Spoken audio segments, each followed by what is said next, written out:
कौन ब्रह्मा का पिता है, कौन विष्णु की मां, शंकर का दादा कौन है, हमको दे बता।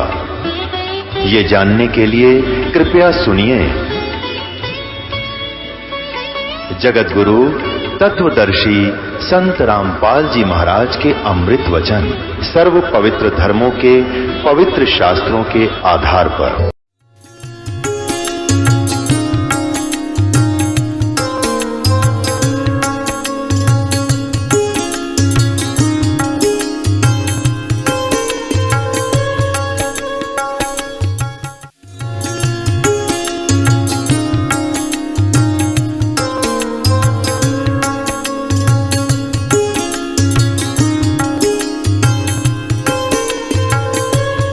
सतगुरुदेव की जय। सर्वसंग से प्रार्थना है, सत्संग प्रारंभ हो रहा है। कृपया सत्संग स्थल पर शांतिपूर्वक विराजमान होकर के श्रद्धा से परमेश्वर की प्यारी आत्माओं से पुनर्निवेदन है, सत्संग प्रारंभ हो रहा है। कृपया सत्संग स्थल पर शांतिपूर्वक विराजमान होकर के श्रद्धा से सत्संग सुने। सत साहिब सतगुरुदेव की जय। बंदी छोड़ कबीर परमेश्वर जी की जय। बंदी छोड़ गरीबदास जी महाराज जी की जय। स्वामी रामदेवानंद जी गुरु महाराज जी की जय हो।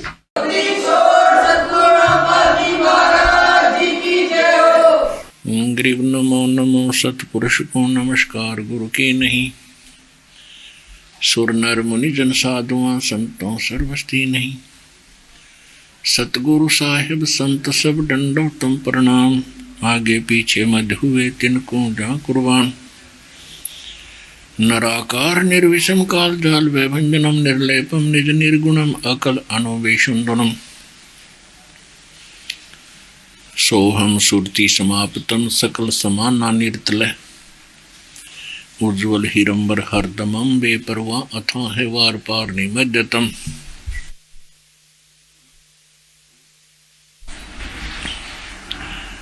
गरीब जो सुमर सिद्ध होई गणनायक गलताना। करो अनुग्रह सोई पारस पद परवाना। आदि गणेश मनाऊं गणनायक देवन देवा। चरण कमल लो लाऊं आदंत करूं सेवा।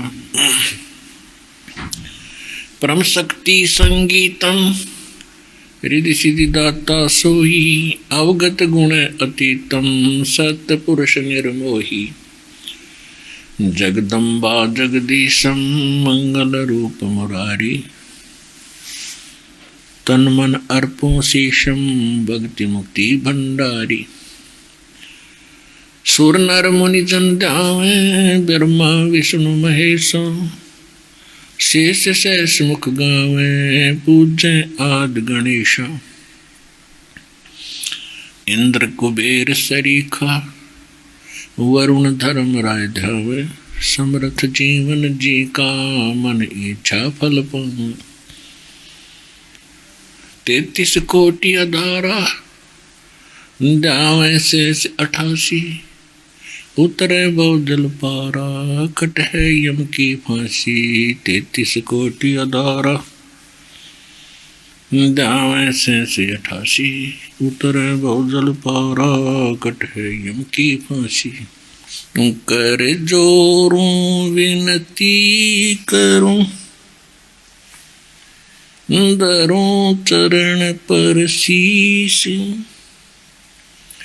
गुरु जी राम देवानंद जी महाराज ने दियो नाम बख्शीश। कोटि कोटि सिजदा करूं कोटि कोटि प्रणाम। चरण कमल में राखियो मैं बांदी जाम गुलाम। कुत्ता हूँ गुरुदेव का रामपाल दास का नाम। गले प्रेम की जेवड़ी झांखें चो जाऊं तो करो तो बावड़ो दूर दूर करो तो जाऊं जो राखो तो ही रहूं जो देव सुख जय इब के सतगुरु मिले सब दुख आँखों रोए चरणों ऊपर शीश धरूं कहूँ जो कहनियो कबीर साईं मिलेंगे पूछेंगे कुशलात आदि अंत की सब कहूँ अपने दिल की बात गुरु जी तुम ना भूलियो चाहे लाख लोग मिल जाएं हम जैसे तुमको बहुत हैं तुमसे हमको नहीं। परमपिता परमात्मा पूर्ण ब्रह्म सर्वश्रेष्ठी रचनहार कबीर परमेश्वर जी की असीम रजा से आप सभी पुण्यात्माएं सत्संग सुनने के लिए उपस्थित हुए।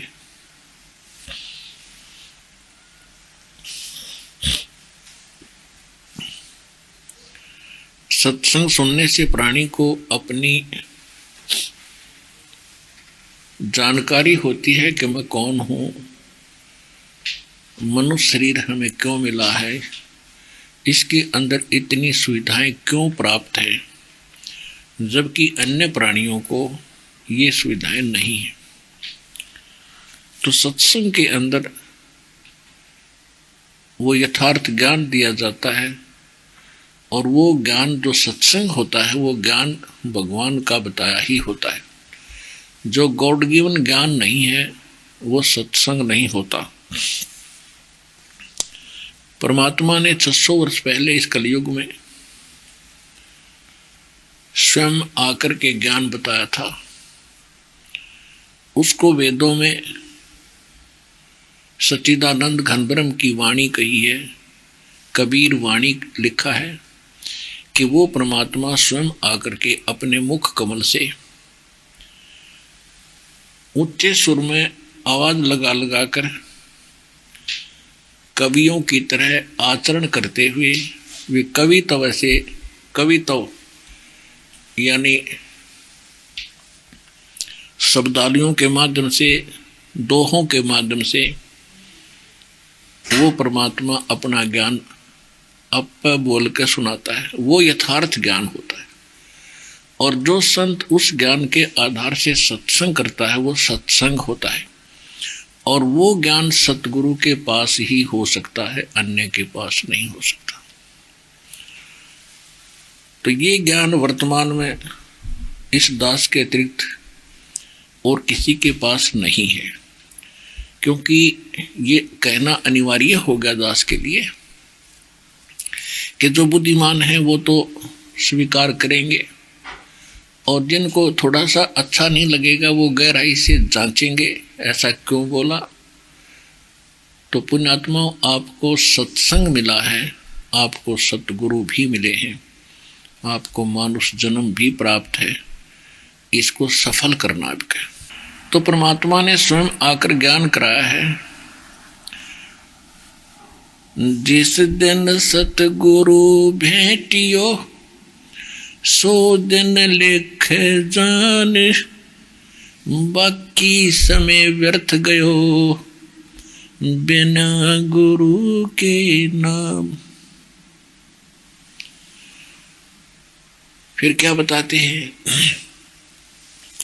गुरु बिन माला फेरते, गुरु बिन देते दान, गुरु बिन दोनों निष्फल हैं, चाहे पूछो वेद पुराण। गर्भ योगेश्वर गुरु बिना, लाग्या हर की सेव, कह कह कबीर बैकुंठ से, वो फेर दिया सुखदेव। राजा जनक गुरु किए, फिर कीनी हर की सेव। कहें कबीर बैकुंठ को, फिर चले गए सुखदेव।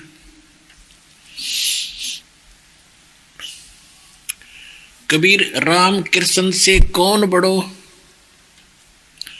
उन्हों भी गुरु कीन।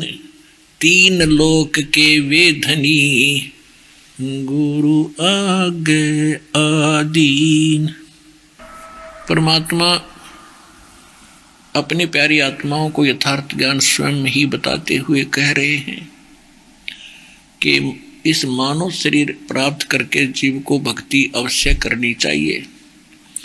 और भक्ति की प्रथम कड़ी गुरु है। और गुरु के बिना आप साधना भी करते हो तो वो व्यर्थ है।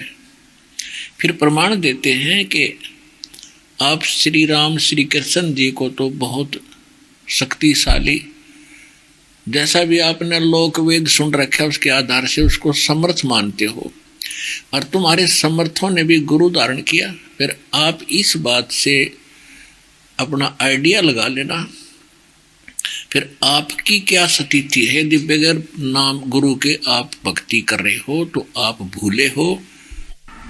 और कहते हैं राम कृष्ण से कौन बड़ो, उन्हों भी गुरु कीन। तीन लोक के वे धनी, गुरु आगे आए धीन।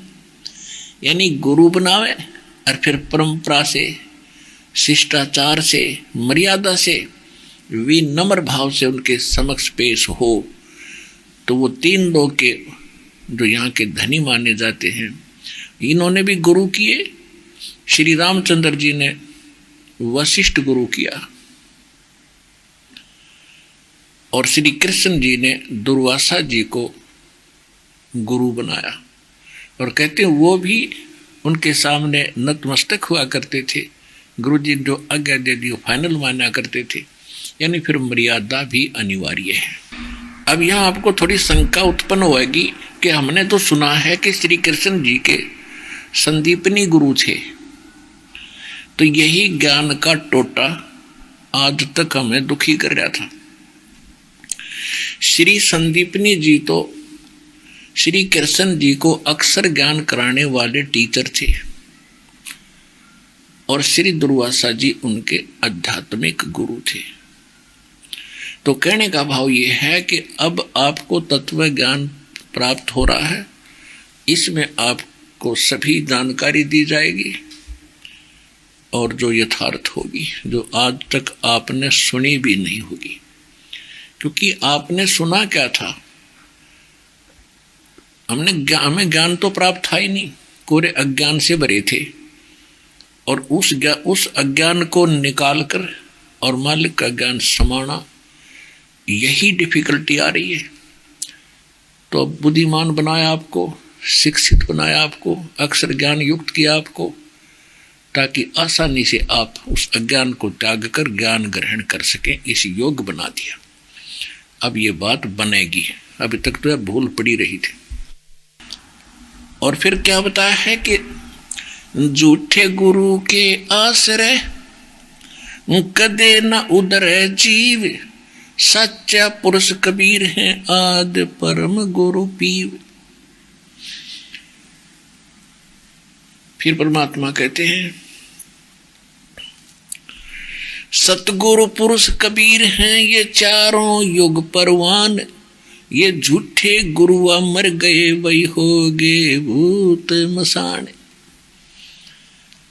परमात्मा कहते हैं, कबीर गरीबदास साहिब जी बता रहे हैं अपने भगवान के बारे में कि सतगुरु पुरुष कबीर हैं। सतगुरु भी हैं वो, क्योंकि वो ज्ञान वही बताते हैं, सतगुरु की भूमिका भी यहाँ वो करते हैं, और परमात्मा तो हैं ही हैं। तो सतगुरु जो सच्चा ज्ञान दे वो भूमिका भी परमात्मा स्वयं ही करते हैं। और पुरुष माने परमात्मा, सतगुरु पुरुष कबीर हैं ये चारों योग प्रमाण, और झूठे गुरुआ मर गए ये हो गए भूत मसान। चारों युग में संत पुकारे, कोक कहा हम हेल रे। हीरे माणिक मोती बरसे, ये जग सुगता ढेल रे। सतयुग में सत सुकृत कह टेरा, त्रेता नाम मुनिंदर मेरा। द्वापर में करुणा में कहाया, कलयुग नाम कबीर धराया। परमात्मा ने बताया कि मैं चारों युगों में आता हूं। सतयुग में मेरा सत सुकृत नाम था, त्रेता में मुनिंदर ऋषि के नाम से मैं प्रसिद्ध रहा, द्वापर में करुणा में नाम से, और कलयुग में मेरा कबीर नाम चलेगा। उसके अतिरिक्त कभी भी परमात्मा आते हैं, क्योंकि उसका राज्य है, राजा कहीं कभी आ सकता है। कहने का भाव यह है कि परमात्मा कहते हैं चारों युगों में मैं आया हूं और कभी मां से जन्म नहीं लिया। सहशरीर आए, सहशरीर चले गए। तो उन्होंने आकर के हमें क्या ज्ञान बताया है। अब गरीबदास साहिब जी कह रहे हैं कि सतगुरु पुरुष कबीर हैं ये चारों युग परवाने, ये झूठे गुरुआ मर गए भाई हो गए भूत मसान। तो पुण्यात्माओं, आज जो समागम चल रहा है ये वर्तमान में,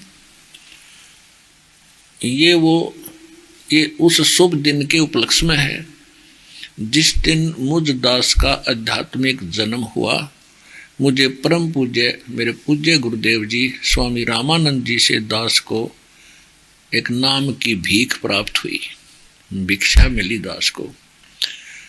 और उससे पहले का जो दास का जीवन था वो एक पशु के तुल्य था, अन्य प्राणियों के तुल्य था।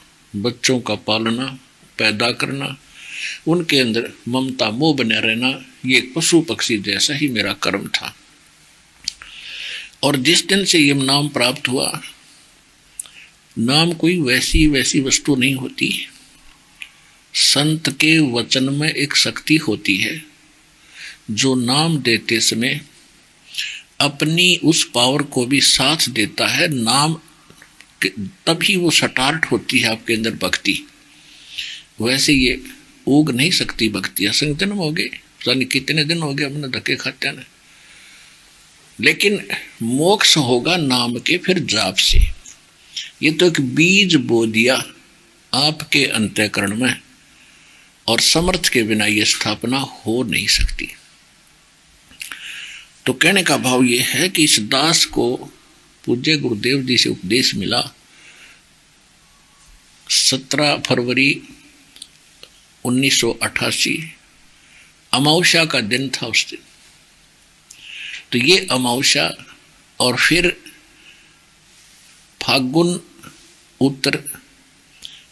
के पूर्णमासी से अगले दिन एकम, उस दिन परमात्मा दास को मिले थे आकर के, और ये संदेश दे गए थे कि कर दे, प्रचार कर और सतनाम और सारनाम सार्वजनिक कर दे, अब समय आ गया।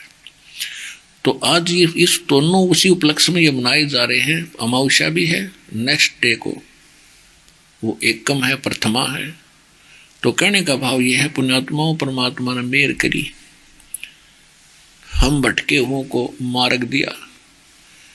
उससे पहले आपको बहुत बार इतिहास दिखाया है कि ब्रह्मा विष्णु महेश जी को भी ज्ञान नहीं, और हम इनको पूजा करते थे एज ए ईष्ट रूप में पूजते थे। तो अन्य को क्या ज्ञान हो सकता है जब ब्रह्मा विष्णु महेश को ज्ञान नहीं। ब्रह्मा जी से ही आगे सभी को ज्ञान प्राप्त है। तो इसलिए कहा है, सतगुरु आए दया करी, ऐसे दीन दयाले, बंदी छोड़ वृतास कहा, जठरगनी प्रतिपाल। सतगुरु आए दया करी, ऐसे दीन दयाल। पुण्यात्माओं, जितना आप इस ज्ञान से परिचित हो जाओगे, उसके बाद आपको दास के एक एक वचन आपकी आत्मा में झंझोड़ कर रख देंगे और आप इतने सतर्क हो गए, इतना आपके अंदर प्रेम जागेगा, पिछला गया हुआ जीवन आपको खड़ा दिखाई देगा कि नाश हो गया था। जय ये मंत्र, ये भगवान नहीं मिलते, ये मार्ग ना मिलता है परमात्मा, क्या होता हमारे साथ। तो ये बातें आपको उस समय महसूस होने लगेंगी जब आप इस ज्ञान से परिचित अच्छी तरह हो जाओगे और कुछ भक्ति बढ़ेगी आपकी। फिर आप जी को सतगुरु की महिमा का पता चलेगा, परमात्मा सतगुरु की वैल्यू का पता लगेगा, कीमत का। उसके लिए कहा है, कबीर साहब कहते हैं, सतगुरु के उपदेश का सुनिया एक विचार, जय सतगुरु मिलते नहीं तो जाते नरक द्वार। नरक द्वार में दूत सब फिर करते खेचा तान, उनसे कभू नहीं छूटता फिर फिरता चारों खानी। चार खानी में भ्रमता कभू न लगता पार, सो फेरा सब मिट गया मेरे दाता के उपकार। पुण्यात्माओं, ये 3 श्लोक कहने में तो बड़े आसान है, इनकी गहराई पर जाइएगा कि सतगुरु से उपदेश मिलने के बाद फिर विचार किया तो पता चला, जय सतगुरु नहीं मिलते तो हम नरक में डाले जाते, और नरक में जब डाले जाते हैं लाखों की संख्या में होते हैं, उनको यम के दूत बालों को सीधे ठोकते बाले उनके, क्यों वो आगे दिखा नरक कौन बड़ा है उसमें, वो वापस भाजे पूरा लापड़ेदा, और वो 12 करोड़ है, वो कौन से कम है। वो जहाँ लगे जहाँ लगे वहाँ मारे, चाहे मुंह पर लगो चाहे शर में लगो, उससे मरता नहीं पर दर्द बहुत होता है सूक्ष्म शरीर में। तो जबरदस्ती उस नरक में ठोक के जाते, हाहाकार बाजती है। आज तो हम अफलातून बन गए, क्यों समय पर रोटी मिल जाए, सुबह सुविधा होगी, हमने सोच रहे हैं बस सदा मौत बनी रहेगी, सदा नहीं रहेगा। ये तो आपने पहले ध्यान रखना पड़ेगा कि जहाँ आप रह रहे हो यहाँ सदा नहीं रहोगे, ना कोई रहा, और आप कैसे रहोगे। तो इसके बाद भी कुछ और है, वो सत्संग में बताया जाता है, और उसका समाधान भी बताया जाता है कि पूरा संत हो, सतगुरु बिना यह बात बने नहीं, नकली सतगुरुओं से भी नहीं बात, गुरुओं से बात नहीं बनेगी। और फिर कहते हैं, जय सतगुरु मिलते नहीं जाते नरक द्वार, और नरक द्वार में दूत सब फिर करते खेता तान, उनसे कभू ना छूटता। वो तो दुख उठाता और फिर फिरता चारों खान, 4 खानी से सब प्राणियों की उत्पत्ति हुई है। जैसे 4 प्रकार से हैं, जैसे जेर से बनने वाले अलग हैं, अंडे से उत्पन्न होने वाले अलग हैं, ऐसे 4 प्रकार के ये खानियां हैं। तो इसमें 84 लाख प्रकार के जीव इन 4 खानियों से बने हैं। कहते हैं 4 खानी में भरमता और कदे ना लगता पार, और 100 फेरा सब मिट गया मेरे सतगुरु के उपकार। 7 समुद्र की मसी करूं, लेखनी करूं बन राय, धरती का कागज करूं, गुरु गुण लिख्यो न जाए। ओए होए पुणात्माओं, जब आपको पहचान होगी, आपको वो अनमोल रत्न मिल गया जो कि तक खोजत नहीं मिला है, किसी कीमत से नहीं मिला है, वो सच्चा नाम, कंप्लीट कोर्स, और ये सच्चा ज्ञान और सच्चा भगवान है। तो यहाँ कह रहे हैं कि सतगुरु के 7 समुद्र की मुसी करूं, ऐसे सतगुरु की ओए होए क्या गुणगान करूं, कोई शब्द नहीं कहने को। फिर क्या बताते हैं, सतगुरु के सजदा करूं, ये कर्म छुटाए कोट, और जो ऐसे सतगुरु की निंदा करें उनके जम तोड़ेंगे ऊठ। कहते हैं ऐसे सतगुरु के सजदा करूं जिसने करोड़ों कर्मों से हमें बचा दिया। जिस दिन से आपको दीक्षा प्राप्त हुई है, आपका जीवन पलट गया। बुराई छूटेगी। बेमतलब बकवाद गप्पे मारा करते, कहीं बैठ कर ताश खेला करते, या रागनी सुना करते, या फिल्म देखा करते, या राजनीति की बतलाया करते, या वैसे गोपोस्ट पे लिया करते, तो वो सारी आदत छुटगी। वो समय नहीं रहा अपने पास। सारा दिन परमात्मा की चर्चा, सुबह का नित्यनेम, दोपहर की रमणी, शाम की आरती, और फिर बीच में मालिक के गुणगान, फिर अपना थोड़ा बहुत काम जो पेट का लिया गुजारा वो भी करते रहो। और कितने पापों से बच गए। जिसने 1 वर्ष, 2 वर्ष, 10 वर्ष, 20 वर्ष, 15 वर्ष नाम लिए हो गए, तो उनके कितने पुण्य बन गए और पाप बच गए। नहीं तो क्या बताया है, एक दिन में कितना पाप करते हो। पृथ्वी ऊपर पग जो धारे, करोड़ जीव एक दिन में मारे। अपने रोजगार के लिए एक दिन में आप इधर उधर जाते हो, करोड़ जीवों की हिंसा पाप इकट्ठा करके तब विश्राम पाते हो। और कितना समय व्यतीत हो गया आपका गलत साधना करने से, नकली गुरुओं के पास साधना करने से, या बिल्कुल ना करने से। तो ये सभी कर्म आपके बैड अकाउंट में लिखे जाते हैं।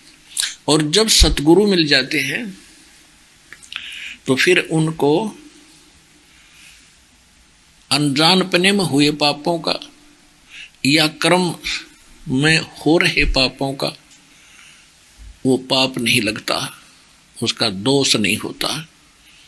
जैसे उदाहरण के लिए, जैसे किसी ने ड्राइविंग लाइसेंस बनवा रखा है, गाड़ी चालक प्रमाण पत्र, और वो गाड़ी चला रहा है और उससे कोई दुर्घटना हो भी जाती है, तो सबसे पहले उसका लाइसेंस देखा जाता है, वो ओरिजिनल है या डुप्लीकेट है, या नहीं भी है और ओरिजिनल है तो वो बच गया, 99% उसके बचाव हो गया।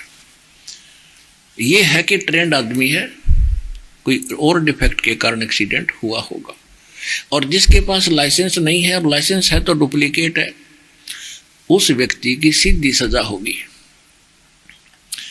तो कहने का भाव यह है कि जिन्होंने नकली गुरुओं से दीक्षा ले रखी है या शास्त्र विदिता का मनमाना वो स्वयं साधनाएं कर रहे हैं, तो उनके पास लाइसेंस नहीं है, जिस कारण से वो दिन में जितना भी काम करते हैं वो कर्म के पाप भी उसके लिखे जाएंगे।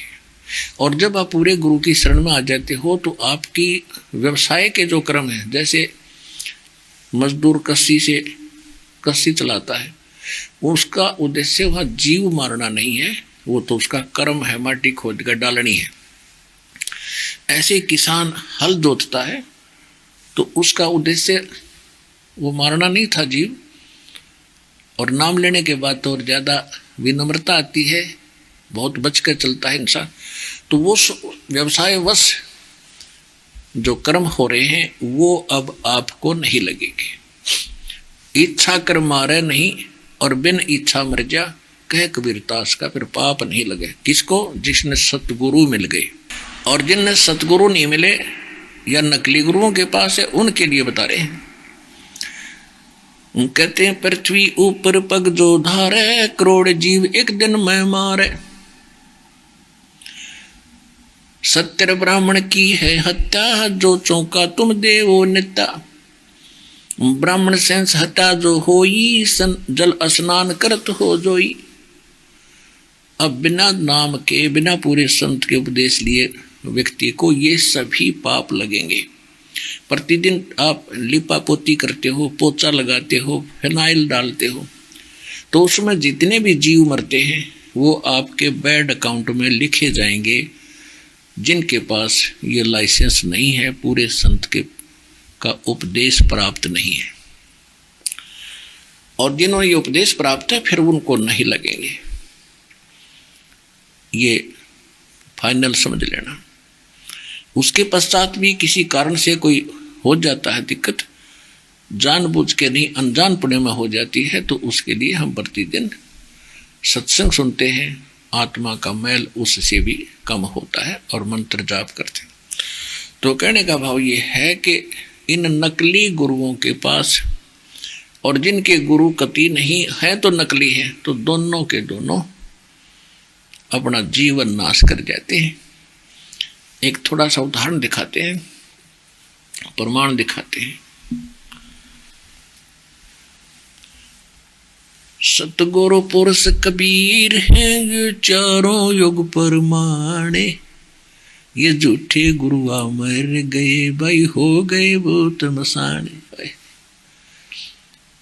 पुण्यात्माओं, आप देखना आपके ऊपर कितनी रजा परम पिता की, कुछ दिनों में आप अपने आप महसूस करने लग जाओगे, हे परमात्मा कैसे दया करी हम नालायकों पे, हम तक कति भूले फिरे थे, आपने कैसे आंख खोल दी।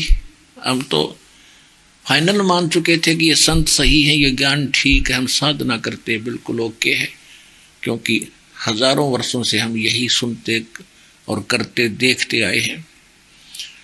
तो अब पता चलेगा आपको कि साधना ठीक ना होने से और गुरु के बिना भक्ति करने वाले प्राणी की क्या दशा होती है। गुरु बिन माला फेरते, गुरु बिन देते दान, गुरु बिन दोनों निष्फल हैं, चाहे पूछो वेद पुराण।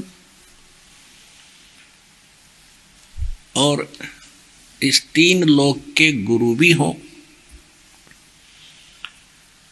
तीन लोक वाले यदि गुरु भी हैं तो भी दोनों भोगने पड़ेंगे आपको। वो तो सतलोक का धनी स्वयं परमात्मा आवे या कोई अपना दास अपने वाली पावर देकर उसको भेजे अपने दास को, उसके अतिरिक्त विश्व में कोई सतगुरु नहीं होगा और ना हो सकता है। तो उस परम पिता ने, परमात्मा ने स्वयं आकर जो ज्ञान दिया, तब तो हमने ठुकरा दिया उनको और अब इस दास को भेजा है। पहले आपको इस योग्य बनाया कि आप परमात्मा पहचानने योग्य बन गए, सदग्रंथों को आप स्वयं देखने योग्य बन गए, और आज इसका परिणाम ये निकला है, जो वचन आज दास बोल रहा है परमात्मा 600 वर्ष पहले कहा करते, और उस समय हमने उनका पत्थर मारे, उसको बुरा कहा क्योंकि हम अनजान थे, और हमारे गुरु जो धर्मगुरु थे वो हमसे भी अनजान थे, वो केवल रोजी रोटी उद्देश्य लेकर ही चल रहे थे।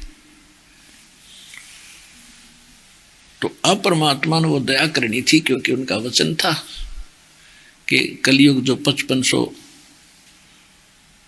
चौथा युग जब कलयुग आई तब हम अपना अंश पठाई, और काल फंद छूटा नरलोई, सकल सृष्टि परवानी खोई। घर घर देखो बोध विचारा, सत नाम सब ठोर उचारा। कलयुग बीते 5500 पाचा, जब ये वचन मेरा होगा साचा। कलयुग बीत जावा जब एता, और सकल जीव परम पुरुष पद चेता। परमात्मा ने कहा है कि जब कलयुग 5505 बीत जाएंगे, सन 1997 में वो 5505 कलयुग पूरा हो लिया। उस दिन परमात्मा स्वयं आए और दास की फिर को आशीर्वाद दिया और आज्ञा दे दी कि दिल खोल कर स्टार्ट कर दे, सार नाम सतनाम खोल दे। और परमात्मा ने यह भी कहा है कि घर घर देखो बोध बेचारा, और सत नाम सब ठोर उचारा। और पहले पुण्यात्मा आदरणीय नानक साहिब जी को परमात्मा ने सतनाम दिया था 2 अक्षर का, और उनको कह दिया था आगे मत देना।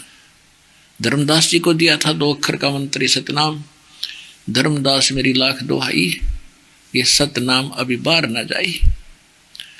यदि ये सतनाम बाहर पढ़ ही पिछली पीढ़ी, सार नाम अभी बाहर ना पड़े। सतनाम यानी मूल ज्ञान में सारा आ जाता है। मूल ज्ञान में प्रथम मंत्र, द्वितीय मंत्र और तीसरा मंत्र, ये मूल ज्ञान में। और ये जो ज्ञान सुना जा रहा है ये भी मूल ज्ञान। तो मूल ज्ञान तब तक छुपाई जब तक द्वादश पंथ ना मिट जाए। तो कह अब आप देख रहे हो कि आज परमात्मा की दया से घर घर आपके भाई बहन आप तक संदेश पहुंचा कर आए, उस ज्ञान को सुनकर समझकर आप यहां भागे आए। तो अब घर घर में ज्ञान बंटता आपने देखा कदे? ऐसे जैसे अब बांटा जा रहा भगवान के द्वारा, ठीक है कहीं विरोध भी हो रहा है, कभी वो भी सोचेंगे भगत परमात्मा के बच्चों की कविताएं खुलेंगी तो वो भी स्वीकार करेंगे। हम भी शुरू में ऐसा विरोध ही कर रहे थे कि ये तो झूठा ज्ञान लगता है, क्योंकि हम झूठे को सत्य मान चुके थे, जिस कारण से हमें सत्य स्वीकार्य नहीं हो रहा था।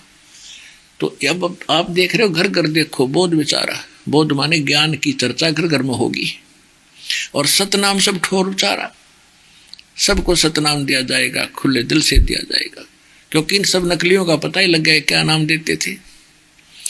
परमात्मा ने इसलिए काल ने कहा था कि परमात्मा से कहा था कि पहले मेरे दूत जान दियो कलयुग में, और पहले मैं प्रचार करूंगा, पीछे तुम करियो। तो परमात्मा ने यह भी स्वीकृति दे दी थी, पहले आप कर लेना। तो काल की सोच तो बालक जैसी है धनी के सामने।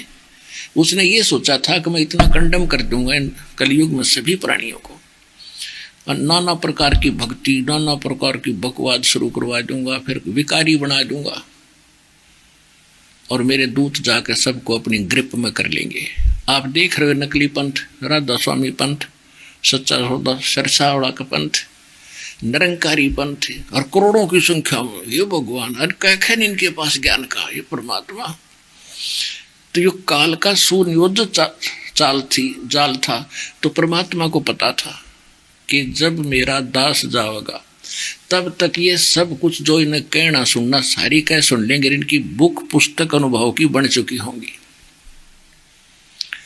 और जब मेरा दास जाएगा इनकी सारी पोल खोल लेगा दिखा दिखा के, यही से विद्वान थे। तो मेरे बच्चे भिन्नता को जानकर तुरंत भाग कर आएंगे, और ऐसे आएंगे जैसे नदी स्वतः समुद्र में जाकर बगैर किसी रोक के बाधा के सीधी जाके गिर जाती है। तो सारे कहते हैं सभी पंथ इससे परिचित होंगे यथार्थ ज्ञान से, और फिर इस मेरे दास के द्वारा चले गए पंथ में सभी ऐसे आकर मिल जाएंगे जैसे दरिया समुद्र में बगैर किसी रुकावट के चली जाती है। सतगुरु पुरुष कबीर हैं ये चारों युग परमाने, ये झूठे गुरुआ मरे गए भाई हो गए भूत मसान। राधा स्वामी पंथ ने आधा हिंदुस्तान घेर रखे,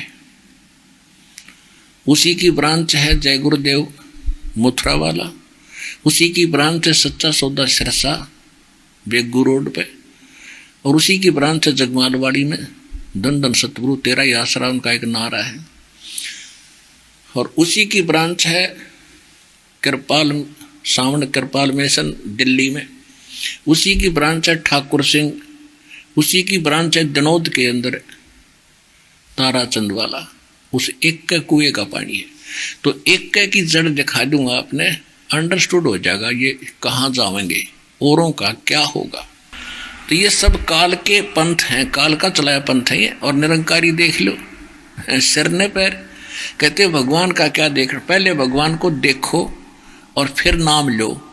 ये निरंकारी के गुरु कहते हैं। और क्या दिखाते हैं, कहता देखो इसमें क्या दिखाई देता है, कुछ नहीं, बस शून्य है, ये भगवान दिख गया। अरे कमाल की बात है। अरे ऐसे व्यक्तियों के पास करोड़ों बोरी आत्मा फंस गई। और यो हंसा देश वालों का पंथ जिसमें सतपाल जी महाराज और ये उसका भाई है प्रेम रावत नाम है उसका, वो बाल योगेश्वर बोल रहे हैं, उसने लगभग आधा वर्ल्ड खराब कर रखा है।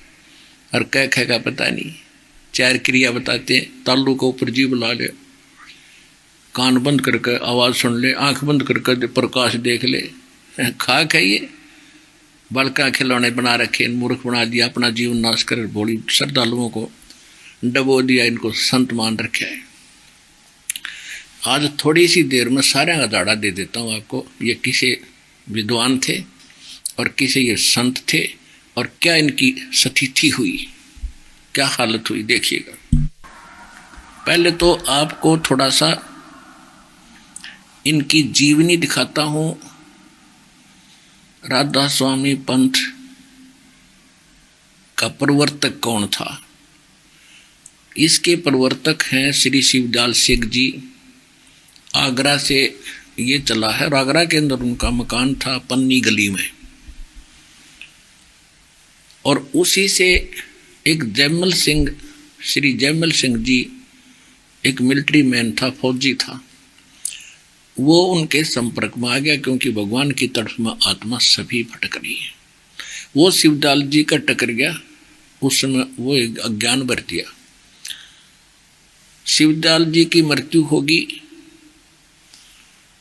सन 1878 में, और जयमल सिंह जी नाम देने लगे फिर 1889 में, 11 वर्ष बाद फौज से रिटायर हो गए। यानी उनका कोई उनको नाम देने का अधिकार भी नहीं था। और सबसे पहले हम दिखाते हैं कि शिवदयाल जी का भी कोई गुरु नहीं था। अगर ये सफल हो जाते तो भगवान की वाणी गलत हो जाती है कि गुरु बिन माला फेरते और गुरु बिन देते दान, गुरु बिन दोनों निष्फल हैं, चाहे पूछो एक बार। तो देखिएगा शिवदयाल जी का जीवन चरित्र दिखाता हूं आपको। ये है जीवन चरित्र राधा स्वामी दयाल की दया, राधा स्वामी साहे, जीवन चरित्र स्वामी जी महाराज। लेखक हैं लाला प्रताप सिंह सेठ उर्फ चाचा जी साहब। ये श्री शिवदयाल जी के छोटे भाई थे प्रताप सिंह जी। और प्रकाशक हैं राधा स्वामी ट्रस्ट, स्वामी बाग आगरा। ये इनका सर्वाधिकार सुरक्षित है। और ये है वो स्वामी जी, देखियो दर्शन कर लो। ये है शिवदयाल जी, श्री शिवदयाल जी परम पुरुष। इनकी उपमा देखना, परम पुरुष पूर्ण धनी हजूर स्वामी जी महाराज। अब ये यहां से छपी है राधा स्वामी ट्रस्ट, स्वामी बाग आगरा। ये तो प्रकाशक है। मुद्रक है अर्पण प्रिंटरी, राधा स्वामी चैम्बर्स, भालेज रोड, आनंद। ठीक। अब इसके 28 पृष्ठ पर आपको दिखाते हैं, 27-28 पृष्ठ।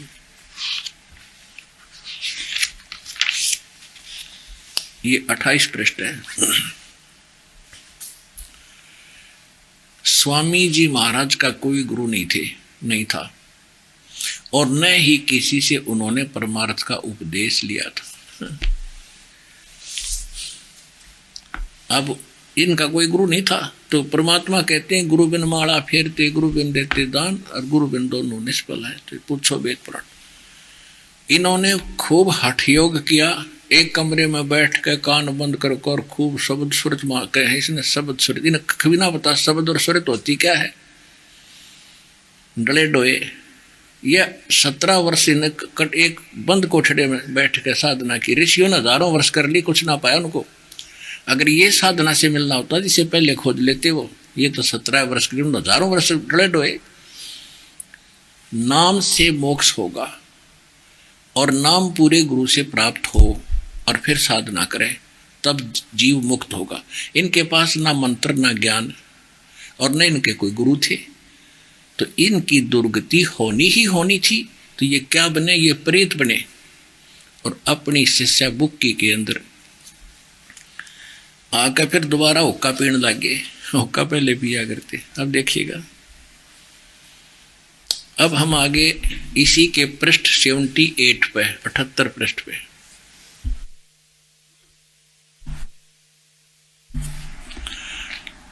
अब ये है वह जीवन चरित्र स्वामी जी महाराज। यहां से 71 नंबर इनका ये वचन है।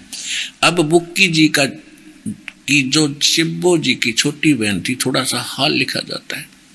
यह शिब्बो जी के कुछ अरसे बाद स्वामी जी महाराज के चरणों में आई थी। जब इन्होंने कुछ दिन सत्संग किया और वचन स्वामी जी महाराज के सुने और वे वचन हृदय में समा गए, तब इनके प्रेम की हालत अजीब थी कि जब स्वामी जी महाराज वचन या अर्थ पोथियों का करते, तब इनकी आंखें सुर्ख हो अंगारा सी हो जाती थी और आंसू बराबर टपकते रहते थे और बहुत देर तक यानी घंटों उनका उन वचनों का नशा बना रहता था। अब देखो कमाल की बात है, सत्संग हो रहा है और आंख अंगारा सी होगी, क्या मतलब, और फिर बेहोश होकर पड़ जाती, घंटों पड़ी रहती। वो भूत था उसमें पहले, उसमें प्रेत आत्मा थी और प्रेत भी तो भगवान के ही वही मनुष्य मर का प्रेत बने। ये भी एक मनुष्य योनि है, उनका सूक्ष्म शरीर होता है। वो सब सुनते हैं, सब महसूस भी करते हैं, उनको आभास भी होता है, उनको ज्ञान सुनने के बाद फिर महसूस होता है कि हमसे गलती बन गई। फिर वो अपने कर्मान रोते हैं उसमें बैठ के। तो वो बैठा था भूत। और परमात्मा की वाणी में, कबीर परमात्मा की वाणी में और गुरु नानक देव जी की वाणी, क्योंकि वो परमात्मा परिचित थे, तो उसमें एक ऐसी शक्ति है कि आत्मा चाहे वो भूत की हो, चाहे पितर की हो, चाहे प्रेत की हो, चाहे वैसे आप मनुष्य की हो, सबको प्रभावित करती है। लेकिन वो उस समय बहुत महसूस करते हैं कि हमने तो जीवन खो दिया। तो वो जिसमें प्रेत होता है वो फिर ऐसे महसूस कर वो फिर बुरा हाल हो जाता उसका। फिर कुछ देर के बाद फिर सेटिंग हो जाती, जैसे आप हो ऐसे वो थे। तो उसमें प्रेत था और वो प्रेत भी उसके अंदर रहा। आगे देखो क्या हुआ। अब स्वामी जी महाराज नशा बना रहता था, और फिर जब स्वामी जी महाराज कथा से फुर्सत पाकर हुक्का पीते थे, या और कसर रही थी इस परम धनी की, हुक्का भी पीता था शिवदयाल जी, या अभ्यास का रस लेते थे, अभ्यास का रस लेते या कथा करने बैठते, तो बुक्की जी महाराज के चरणों का अंगूठा मुंह में रखे हुए घंटों चरणामृत का रस लेती थी। और जब कोई मत्था टेकने वास्ते हटाना चाहता तो वे चरण नहीं छोड़ना चाहती थी, तब मत्था टेकने वाले से कह दिया जाता था कि तुम दूसरे चरण पर मत्था टेक लो और उस प्यासी को मत हटाओ। और वह बयान किया करती थी कि मुझे इसमें ऐसा रस आता है कि जैसे कोई दूध पीता है। इनके भजन का ये हाल था कि 8 घंटे 9 घंटे रोज भजन किया करती थी। इनको स्वामी जी महाराज के दर्शनों का पूरा आधार हो गया था, और सुरत भी ऊंचे देश में पहुंचती थी। अकल देखो, इनने इसके गुरु नहीं पता ऊंचा देश है कहाँ। वही सतनाम, वही सारनाम, वही सतपुरुष, वही सतलोक, वही सचखंड है। इनकी ये तो थ्योरी है। तो खाक वो बेहोश पड़ी रहा करती, उसमें भूत पहले भी था। देखो आगे पूरा आधार हो गया था। और सुरत भी ऊंचे देश में पहुंचे। जब स्वामी जी महाराज अंतर्ध्यान हुए, यानी शिवदयाल जी की मृत्यु हुई, तब बुक्की जी की यह कैफियत हुई कि दिन रात बेहोश पड़ी रहती थी, और 2-2 दिन हाजात जरूरी को भी रफा करने नहीं जाती थी, यानी फ्रेश होने भी नहीं जाती थी, और सुरत स्वामी जी के चरणों में लगी रहती थी। अब हम 80 पृष्ठ पर आ गए।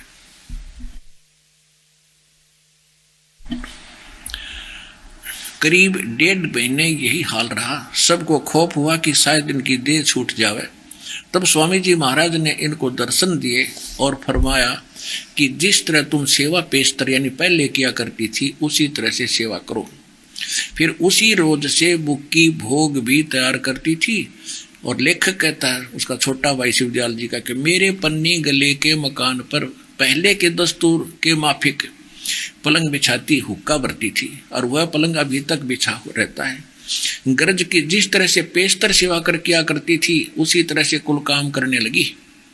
और स्वामी जी महाराज उसको ध्यान के समय में प्रकट होकर दर्शन देते थे, और कुल सेवा उसी तरह कबूल करते थे जैसे अंतर्ध्यान होने से पहले करते थे। अरे वाह देवता, आ गया भूत बन के। और बुक्की माँ के बोलिया, वो कब रोटी खिलाओ और मेरा पलंग बिछाओ। जिस तरह वो पहले बुक्की सेवा करती थी, पलंग बछाती थी, रोटी बनाती थी, खाना खा कर शिवदयाल जी हुक्का पाड़ा करते और फिर हुक्का भर के देती थी। तो फिर वो उसी तरह करने लगी, पलंग बिछावे, रोटी बनावे, हुक्का भरे और पलंग पर बैठ के आप पीवे। शिवदयाल बैठा उसमें बुक्की में जिस तरह पहले करती थी वैसे फिर कबूल करने लगे, न्यू पीने लगे, हुक्का भी और रोटी खाने लगे। तो हो गया, चला गया अनामी लोक में यो, ओमनामी लोक में पहुंचेंगे हम। ये तो बुक्की लोक में बैठा। अब दिखाता हूं आपको। गरज की जिस तरह से पेशतर सेवा किया करती थी, उसी तरह से कुल काम करने लगी। मरने से पहले जैसे रोटी खाना खाते थे, हुक्का पीते थे, ऐसे बुक्की में बैठ के पीने लगी और वो खाना खाने लगी। अब देखो अब आगे बताया कि बुक्की जी को महाराज उनके आखिरी दम तक प्रकट रहे। ओहो, इतना मरी नहीं ना बुक्की, उसका मां रे शिवदयाल जी हो गए मुक्त। सोच लेना पुण्यात्माओं, दास का उद्देश्य किसी की निंदा करना नहीं। ये पुस्तक उन्हीं की लिखी हुई है और दास पढ़कर सुना रहा है। क्या पढ़ना और सुनाना भी किसी की आत्मा को ठेस पहुंचाना है? इसका निष्कर्ष निकाल रहा हूं कि ये दशा इसकी इसलिए हुई कि इनका गुरु नहीं था। और परमात्मा की वाणी है कि रामकृष्ण तो कौन बड़ा, उनने भी गुरु की। और 3 लोग के वेद नहीं गुरु आज्ञा 3, और जिसका गुरु नहीं, गुरु बिन माला फेरते गुरु बिन देते दान, गुरु बिन दोनों निष्फल है चाहे पूछो वेद। सतगुरु पुरुष कबीर हैं ये चारों योग प्रमाण, और झूठे गुरु मर गए वो हो गए भूत मसान। ये भूत बना बैठा है। ओग दिखाता हूं, उनकी सारी हिस्ट्री खोल लूंगा आज। अब हम 80 पृष्ठ पढ़ रहे हैं इसका। अब यहां आगे पढ़ते पढ़ते बुक्की जी को महाराज उनके आखिरी दम तक प्रकट रहे। उस बुक्की में आखिरी दम तक रहे भूत शिवदयाल जी, जब तक वह बुक्की नहीं मरी। यहां तक कि जिस किसी को जब कोई बात स्वामी जी महाराज से अर्ज करनी होती थी तो वे बुक्की जी के जरिए से दरख्वास्त किया कर लिया करते थे। यानी बुक्की जी के अभ्यास के समय स्वामी जी महाराज को 81 पृष्ठ आ गया। स्वामी जी महाराज को प्रकट करके हम कलाम हुआ करती थी। और इस नियाजमंद को भी, यानी लेखक प्रताप सिंह जी कह रहे हैं कि मुझे भी जब भीड़ के समय घबराहट होती थी, यानी कोई आपत्ति आ जाती थी, तो किसी तरह से अकल काम नहीं देती थी, तो बुक्की जी के जरिए से स्वामी जी महाराज का हुक्म लिया करता था। और जैसा हुक्म होता था उससे ही उसके मुआफिक बंदा कारबंद होता था। और इसी तरह राय साहब ने भी मौज की थी कि बुक्की जी के जरिए से 2-4 बार हुक्म हासिल किए थे। बुक्की जी में इंटरनेट लग गया, फिर तो थारे में लग गया नहीं। अब उनको दुख होता, वो भूत उसमें बैठा था, महाराज जी ये तो आपत्ति आएगी, ऐसे कर लो ऐसे कर लो। वो भूत बोला अंदर हो गया बुक्की के जरिए बोला करता हो, इंटरनेट बना लिया वो।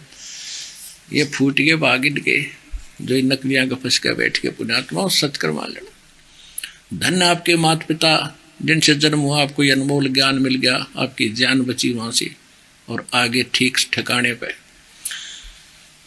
अब इससे क्या सिद्ध हुआ कि वो लेखक कह रहा है कि मुझे जब आपत्ति होती थी ना, बुक्की का घास जोड़ के खड़ा होता और वो आ जाता, फिर स्वामी जी बोल भाई क्या बात है, ऐसे कर लो वैसे कर लो। जैसा पहले समाधान बताया करता ऐसा फिर बताने लग गया। उसमें भूत बनकर बोला।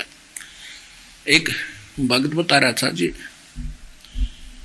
मेरा चाचा राधा स्वामी पंथ से जुड़ा हुआ था और लगभग 20-25 वर्ष तक उसने साधना की, फिर वो मर गया। 5 नाम जाप करता था, सुबह शाम 2.5 घंटे ऐसा सेट होकर बैठ जाता था, टस से मसली होता था। क्योंकि आत्मा को तो जैसे गुरु बताओगे वो करना ही पड़ेगा। वो नहीं करता, फिर गुरु जी कहते हैं तू करेगा नहीं तो तुझे हासिल क्या होगा। तो वो करता करता मर गया।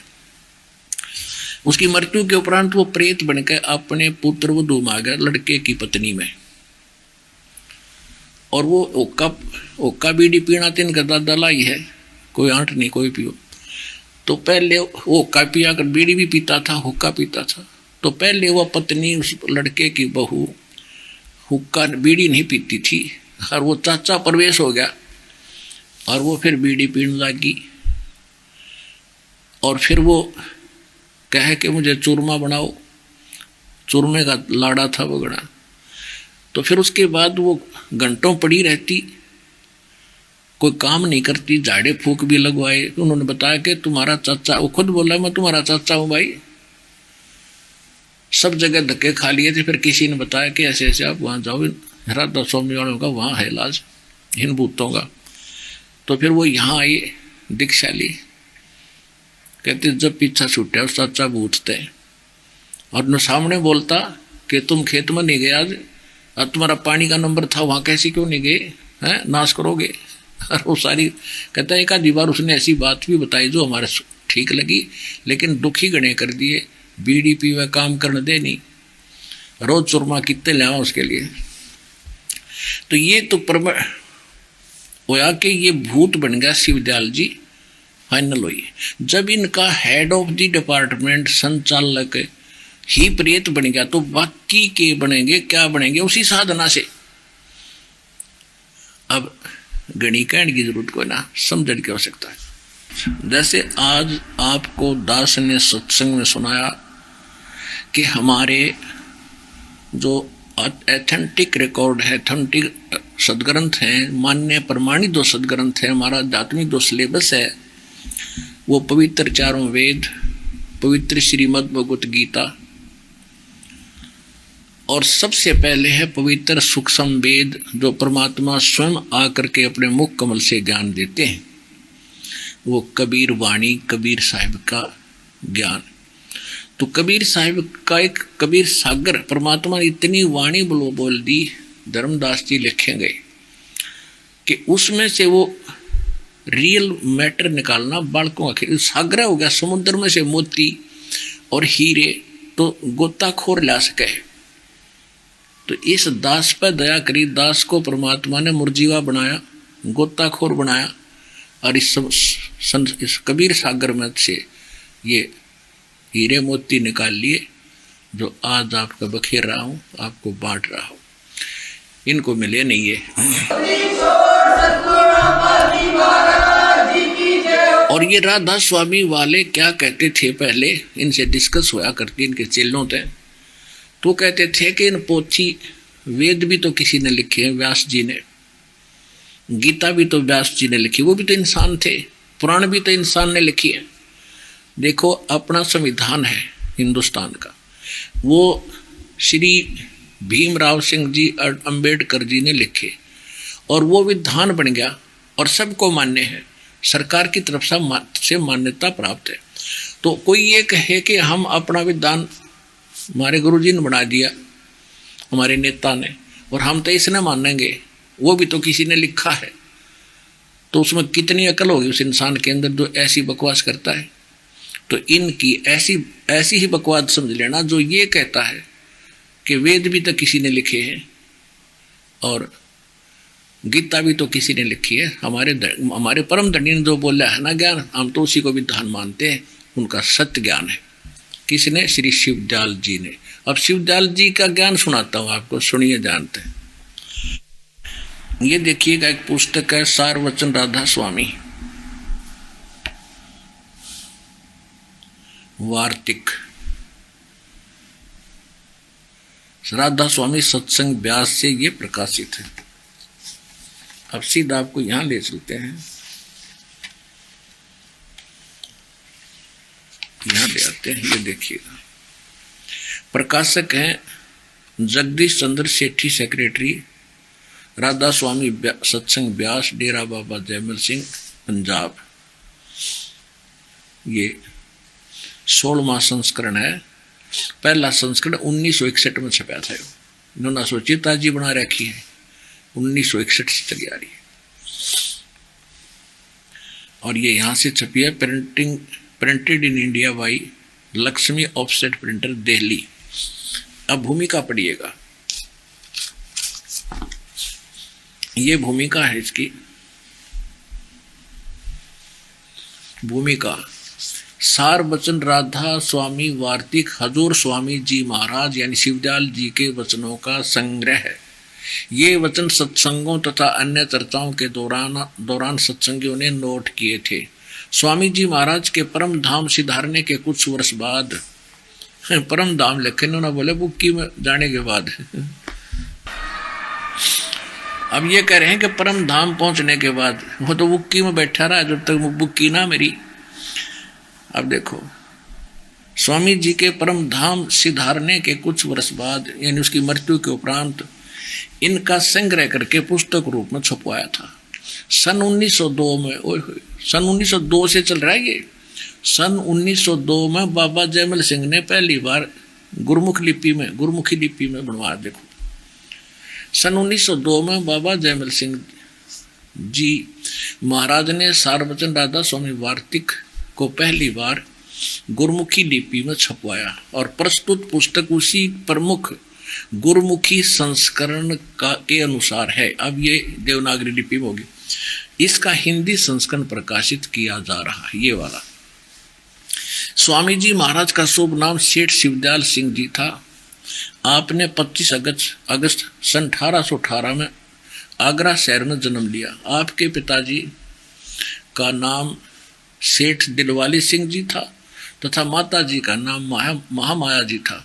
आपके पूर्वज पंजाब के रहने वाले थे तथा घर में गुरु ग्रंथ साहिब का पाठ किया जाता था। आपके माता पिता हाथरस के प्रसिद्ध संत तुलसी साहिब के भगत थे। स्वामी जी महाराज ने भी तुलसी साहिब की काफी संगति की थी। बचपन से ही स्वामी जी महाराज का रुझान ध्यान अध्यात्म की ओर था। आपने एक कमरे में बैठकर 17 वर्ष सुरत शब्द योग का अभ्यास किया और सन 1861 में बसंत पंचमी के दिन खुले तौर पर आम सत्संग और सुरत शब्द योग का उपदेश यानी नाम देना शुरू किया 1861 में। और आगे देखियो ये क्या कहते हैं, देखो इन्होंने ऐसे भ्रमणा फैला रखी है कि कबीर साहिब भी वो साधना करते थे, गुरु नानक देव जी भी वह साधना करते थे, दादू जी भी यही मंत्र जपते थे जैसे शिवदयाल जी जपते थे, यही साधना करते थे। तो इस प्रकार प्रत्येक व्यक्ति ने ये मान लिया कि यही होगा फिर जब सारे संत भी यह साधना करते थे और हमारे शिवदयाल जी भी यही करते थे और हमें भी वही प्राप्त है, तो ये निश्चिंत होकर बैठ गए। अब परमेश्वर कबीर जी क्या साधना बताते थे, नानक साहिब जी क्या साधना कौन सा मंत्र जाप करते थे, वो आपके रूबरू दास ने बहुत बार कर लिए और समय आने पर करते ही रहेंगे। तो उससे तुलना करनी पड़ेगी कितने झूठे हैं और गलत साधना करके अपना जीवन नाश कर गए हुए और करोड़ों को और डुबो दिया। अब देखिएगा ये कह रहे हैं कि सन 1861 में ये नाम देने योग्य हुआ और बाबा जयमल सिंह को नाम मिल लिया 1856 में। 6 वर्ष पहले जब तक तय नाम देने जोगा भी ना हुआ था इनके विचारों से। देखिए बाबा जयमल सिंह जी का जन्म जुलाई सन 1839 में ग्राम गुमान जिला गुरदासपुर में हुआ। यह आपके पिताजी का नाम। फिर क्या है, यह लिखा है कि इसी खोज में आप स्वामी जी महाराज के पास पहुंच गए भक्ति के चक्कर में और उनसे सन 1856 में नाम प्राप्त किया, नामदान।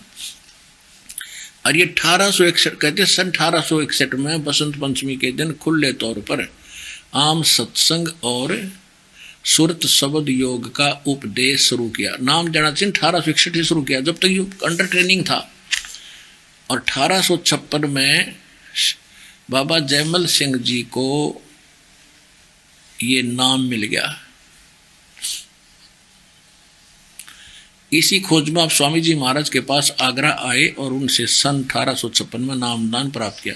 बाबा जी ने हक हलाल की रोजी कमाने के लिए के ख्याल से सन 1856 में ये फौज में भर्ती हो गया। 24 नवंबर पंजाबी पलटन में नौकरी कर ली और 32 वर्ष तक सेना में रहे। 32 वर्ष तक नौकरी करने के बाद 18 अगस्त 1889 में पेंशन प्राप्त करके रिटायर हुए और ब्यास नदी के किनारे आकर रहने लगे। अब देखो ब्यास नदी सन 1856 में नाम लिया, 32 वर्ष फौज में सर्विस करके 1889 में बाबा जयमल सिंह जी ने डेरा बना लिया ब्यास में और सन 1878 में शिवदयाल जी की मृत्यु होगी 60 वर्ष की उम्र में, 61 वर्ष की उम्र में, 60 वर्ष की उम्र में। सन 1818 में इनका जन्म हुआ और 1878 में इनकी मृत्यु होगी। 11 वर्ष के बाद फिर आप पे नाम देने लगे। तो कहने का भाव ये है दास का कि पहले तो उनका कोई गुरु नहीं था और फिर वो मर्यादा इनके पास वो भी नहीं कि गुरु इसके आदेश से आगे नाम देना शुरू करे। होना तो फिर भी कुछ नहीं था, फिर भी इनकी कहीं की ईंट कहीं का रोड़ा। राधा स्वामी ने यो एक पंथ जोड़ा, ये दिखाना चाहता। अब इनका अब देखिएगा फिर बाबा जयमल सिंह के बाद अब हम 6 पृष्ठ पर पढ़ लिया आपने। राधा स्वामी वार्तिक की भूमिका पढ़ रहे हैं। राधा स्वामी सारवचन वार्तिक की भूमिका पढ़ रहे हैं हम। और पृष्ठ नंबर हम 7 पर आ जाते हैं। हाँ, 6 पर हम पढ़ ही रहे थे। ये लिखा कि सन 1889 में पेंशन हुए और ब्यास आकर बाबा जी महाराज ने वहां सत्संग शुरू कर दिया। ठीक, फिर क्या बताया है प्रश्न नंबर 7 पे कि आप अपने जाने से करीब 6 महीने पहले आपने अपने प्रमुख शिष्य महाराज सावंत सिंह जी को अपना जानी सीन बनाया। जान सीन यानी उत्तराधिकारी। ठीक है।